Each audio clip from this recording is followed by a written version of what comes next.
EVM विरोधातील मवियाच्या पराभूत उमेदवारांनी दिल्लीत घेतली धाव। उद्या शरद पवारांसोबत बैठक होणार।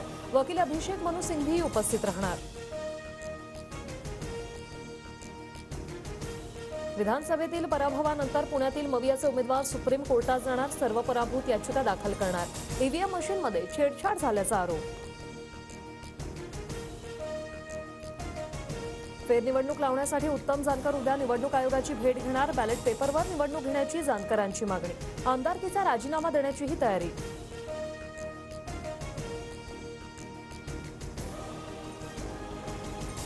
काँग्रेस नेते पृथ्वीराज चव्हाण दिल्लीत राहुल गांधींची भेट घेणार। महाराष्ट्रातील ईव्हीएमच्या मुद्द्यावरून दोघांमध्ये चर्चा होईल।